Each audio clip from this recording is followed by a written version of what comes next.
बहुत इंतजार के बाद टोनी चिड़िया और उसकी बेटी गुड़िया बहुत खुश थी, क्योंकि आज चिड़िया की तरबूज की खेती तैयार हो चुकी थी। गुड़िया बेटी, आप तरबूज तोड़ो, मैं गाड़ी लेकर आती हूँ। मम्मा मम्मा, सिर्फ बड़े बड़े ही तरबूज तोड़ने हैं या छोटे भी? नहीं बेटी, छोटे तरबूज मत तोड़ना, बड़े होने पर उसे तोड़ेंगे। फिर टोनी चिड़िया गाड़ी लाने चली जाती है और गुड़िया बड़े बड़े तरबूज तोड़ने लगती है। कालू कौआ पास ही के पेड़ पर बैठकर गुड़िया को तरबूज तोड़ते देख लेता है। समय आ गया, समय आ गया, टूनी का तरबूज का समय आ गया। मैं अभी घर जाकर गोरी को बताता हूँ। गोरी, तुम कहाँ हो गोरी? जल्दी आओ।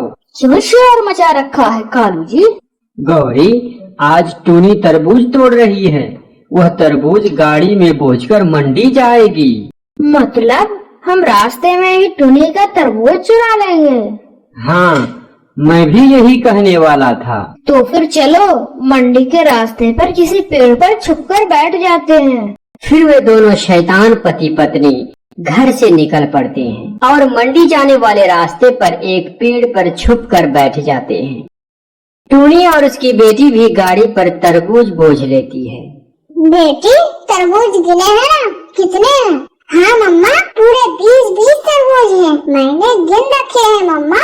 फिर टूनी और उसकी बेटी गुड़िया अपनी गाड़ी लेकर मंडी की ओर चल देती है। वे खेत से निकलकर मंडी के रास्ते पर जा रहे थे कि गौरी और कालू, जो पहले से ही पेड़ पर बैठे हुए थे, उसे देख लेता है। कालू, आ गई, आ गई। कालू, चिड़िया गाड़ी लेकर आ गई। गौरी, मैं गाड़ी से तरबूज गिराता जाऊंगा और तुम इकट्ठा कर लेना। फिर वे ऐसा ही करते हैं। कालू कौआ चुपके से जाकर गाड़ी पर बैठ जाता है और तरबूज गिराने लगता है और गौरी तरबूज इकट्ठा करने लगती है। वे दोनों टूनी के गाड़ी से 3 तरबूज चुरा लेता है।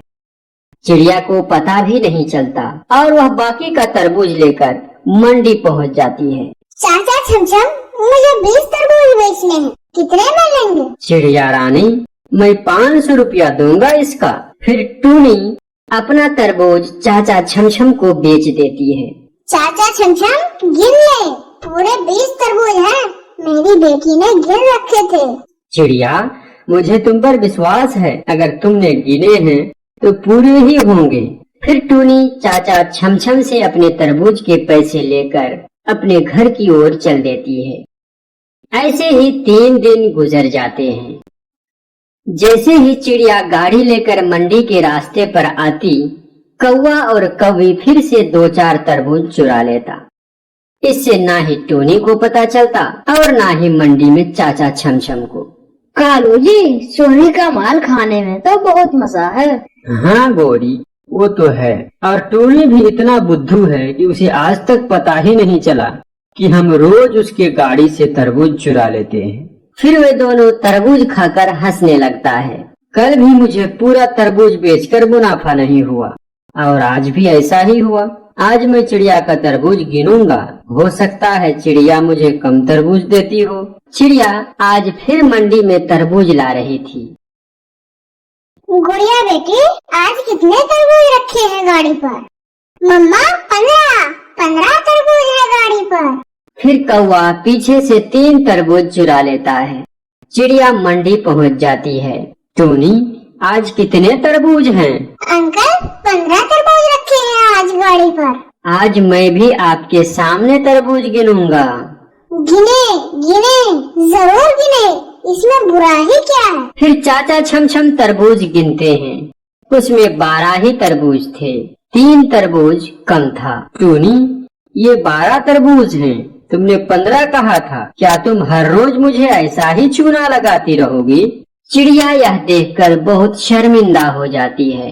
गुड़िया बेटी, ये आपकी गलती है, आपने सही से गिनती नहीं की तरबूज की। मगर मम्मा, मैंने तो 2 बार गिने थे। फिर टूनी अपनी बेटी को लेकर घर की ओर चल देती है। रास्ते में जाते हुए गुड़िया तरबूज के बारे में ही सोच रही थी। मम्मा, हो ना हो तरबूज किसी ने चुराए हैं, मैंने 2 बार गिने थे। नहीं मेरी बेटी, आपको गलती हुई होगी गिनती करने में, मगर हम इसका पता लगा कर रहेंगे। ऐसा क्यों हुआ? हमारे तरबूज 15 से 12 कैसे हुए? फिर गुड़िया अपनी मम्मा के सामने तरबूज गिनकर अपनी गाड़ी में रखती है। 20। मम्मा आप खुद गिन लें, आज 20 तरबूज है। आज आप गाड़ी लेकर जाएं और मैं आपके पीछे पीछे आऊंगी। अब मैं चलती हूँ, मगर आप ध्यान से आना मेरे बच्चे। फिर टोनी चिड़िया गाड़ी लेकर चल देती है और गुड़िया पीछे पीछे छुप छुप कर आती है। कौवा और कौवी तो तरबूज चुराने पहले से ही आकर बैठे हुए थे। जैसे ही गाड़ी उस पेड़ के नीचे आता है, कौवा चुपके से गाड़ी पर बैठ जाता है और तरबूज गिराने लगता है और गुड़िया पीछे से देख लेती है। रुको मम्मा, रुको, चोर पकड़ा गया। टोनी भी गाड़ी रोककर पीछे जाती है। मैं नहीं, कालू। नहीं, हम दोनों का आज तरबूज खाने का बहुत मन कर रहा था। ओह, तो तुम हो जिसने हमें चाचा छमछम के सामने शर्मिंदा किया। मम्मा मम्मा, मैं कहती थी ना कि कोई तरबूज चुरा रहा है। टोनी हमें माफ कर दो, बस 3 ही तरबूज चोरी किए हैं हमने। इसका फैसला तो राजा ही करेंगे। फिर टोनी चिड़िया चील महाराज को कौवा और कौवी का शिकायत लगाती है। सेनापति, कौवा और कौवी को बुला लाओ। ठीक है महाराज। फिर सेनापति कौवा और कौवी को बुलाने चला जाता है। कालू और गौरी, तुम दोनों को महाराज ने अभी बुलाए हैं। फिर सेनापति कालू कौवा और गोरी कौवी को बुलाकर महाराज के पास लेकर आ जाता है। महाराज महाराज, ये उपाय मेरी पत्नी ने मुझे दिया था। झूठ झूठ, पक्का झूठ है। राजा जी, पहले तरबूज चोरी करने का मशवरा कालू जी का था। राजा जी, ये दोनों ही मेरे चोर हैं। फिर चील महाराज कालू कौवा और गोरी कौवी को पिंजरे में बंद कर देते हैं। इस तरह से कालू कौवा और गोरी कौवी को उसके चोरी करने का सजा मिल जाती है। बहुत पहले की बात है। एक सदाबहार जंगल में एक आम का पेड़ और एक गुलाब का पेड़ था। गुलाब के पेड़ में बहुत सुंदर सुंदर गुलाब लगे हुए थे, पर आम का पेड़ अभी भी खाली था। गुलाब के पेड़ पर सुंदर सुंदर फूल लगा होने के कारण ही पक्षियाँ उसी के पास आया करती, उसी में बैठा करती और उसी से बातें किया करती। यह सब देखकर आम का पेड़ जलता रहता। ज्यादा इतराओ मत गुलाब, बस कुछ दिन रुक जाओ, तब देखना मुझ में कितना सुंदर सुंदर रसीले मीठे मीठे आम लग जाएंगे। फिर देखना पक्षियाँ कैसे मेरे पास आएंगी। ऐसे ही कुछ दिन बीत जाते हैं और आम के पेड़ पर सुंदर सुंदर रसीले पके पके आम लग जाते हैं। टूना जी, क्या आपको मालूम है, हमारे जंगल में एक आम का पेड़ है जिसमें ढेर सारे मीठे रसीले आम लगे हुए हैं। चलिए ना, वहाँ जाकर हम आम खा के आते हैं। ठीक है, चलो। जब तुम्हें आम खाने का इतना ही मन है तो आम खिला के ही लाता हूँ तुम्हें। यह कहकर टोना और टूनी आम खाने उस पेड़ के पास चला जाता है। पेड़ के पास जाकर टोनी बोलती है, आम के पेड़ जी, आपने तो बहुत सुंदर सुंदर मीठे मीठे आम लगे हुए हैं। क्या हम लोग आपका आम खा सकते हैं? हाँ हाँ, क्यों नहीं, बिल्कुल खा सकते हैं। जितना खाना है उतना खाओ। फिर टोना और टूनी आम खाने लगता है। आम खाकर टूनी बोलती है, टूना जी, वो देखिए, उस पेड़ पर कितने सुंदर सुंदर फूल लगे हुए हैं। चलिए ना, कुछ फूल तोड़कर ले जाएंगे और हम अपना घर को सजाएंगे। ठीक है, चलो। फिर दोनों आम के पेड़ से उतरकर गुलाब के पेड़ के पास आता है और फिर टूनी बोलती है, गुलाब जी, क्या हमें आप कुछ फूल देंगे? हमें अपना घर सजाना है। देखो चिड़िया, मेरे फूल से ही मेरी खूबसूरती है। अगर तुम मेरा फूल तोड़ लोगी तो मेरी तो खूबसूरती ही खत्म हो जाएगी और मुझ में सिर्फ कांटे ही बचेंगे। वैसे भी ये फूल तोड़ने के बाद 100 दिन में सूख जाएगा। और फिर तुम उसे अपने घर से निकाल कर फेंक दोगी। तुम 2 दिन की खुशी के लिए मेरी सुंदरता क्यों खत्म करना चाहती हो? ठीक है पेड़ गुलाब जी, हम अपने 2 दिनों की खुशी के लिए आपकी सुंदरता क्यों खराब करें? ये फूल आप ही में अच्छे लगते हैं। चलिए टूना जी। यह कहकर टूना और टूनी वहाँ से चले जाते हैं। इधर आम का पेड़ मन ही मन बोलता है, ये हमेशा सुंदर बन के रहना चाहता है। रुको, ऐसा कुछ करूँगा इसकी सारी सुंदरता तीर लेने जाएगा। अब बस कोई चिड़िया मेरा आम खाने आ जाए, फिर इसकी फूल तो हो गई फुर। दूसरे दिन कालू कौवा और गौरी कौवी आम खाने के लिए आम के पेड़ के पास आता है। उन दोनों को देखकर आम का पेड़ बोलता है, देखो कौवो, मेरा आम मत तोड़ना। तुम लोग मेरा आम नहीं खा सकते। तुम लोग तो क्या, इस जंगल की कोई भी पक्षी मेरा आम नहीं खा सकते। मेरा आम खाने के लिए एक शर्त है। कैसा शर्त आम के पेड़ जी? तुम्हें मेरा जितना आम खाना है उतना ही उस गुलाब के पेड़ से तुम्हें फूल तोड़ना पड़ेगा। अगर फूल नहीं तोड़ोगी तो मैं आम खाने नहीं दूंगा। बस इतनी सी बात? फूल तोड़ने में मुझे क्या प्रॉब्लम है, मैं यूं ही फूल तोड़ दूंगी। चलिए कालू जी, फूल तोड़ के आते हैं। यह कहकर गौरी कौवी और कालू कौवा गुलाब के पेड़ के पास जाता है।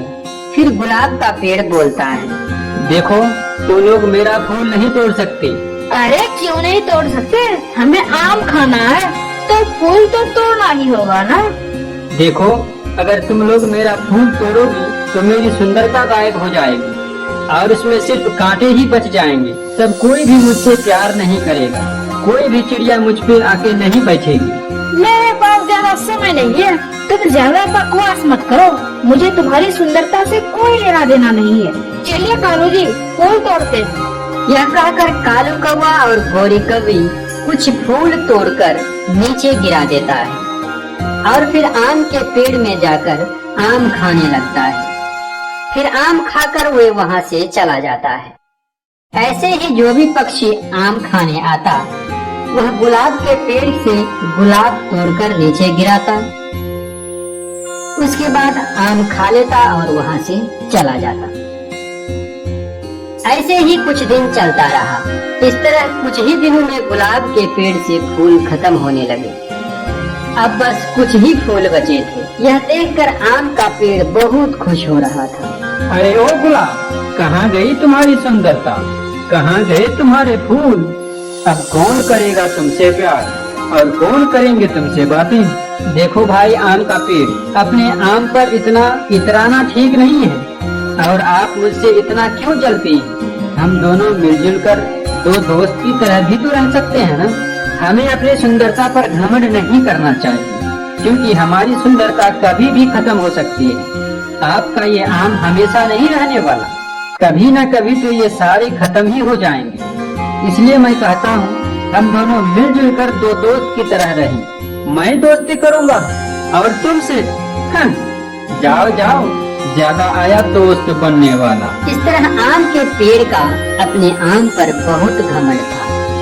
फिर एक दिन आकाश में काले काले बादल छाने लगे, बिजलियां कड़कने लगी और देखते ही देखते तेज बारिश शुरू हो गई। बहुत देर तक मूसलाधार बारिश होने के कारण आम के डंठल कमजोर हो गए और आम के पेड़ से सारा आम नीचे गिर गया। अब आम के पेड़ पर एक भी आम नहीं था। फिर कुछ देर के बाद बारिश रुक गई। तब जंगल की सारी पक्षियां आकर नीचे गिरे सारे आम उठा उठा कर लेकर चला गया। तब गुलाब का पेड़ बोला, क्या हुआ भाई आम का पेड़, कहाँ चले गए आपके आम? क्या हुई आपकी सुंदरता को? इसीलिए मैंने पहले ही कहा था कि अपने आम पर ज्यादा अकड़ ठीक नहीं है। जो दूसरों के लिए बुरा सोचता है उसके साथ भी बुरा ही होता है। मुझे माफ कर दो गुलाब, मुझसे तुम्हारी सुंदरता देखी नहीं गई, इसलिए तुम्हारी सुंदरता खत्म करने के लिए मैंने पक्षियों से तुम्हारे फूल तोड़वाए। अब मुझे समझ में आ गया कि बिना फूल के एक पेड़ की जिंदगी कितनी अधूरी होती है। मुझमें तो इतने सारे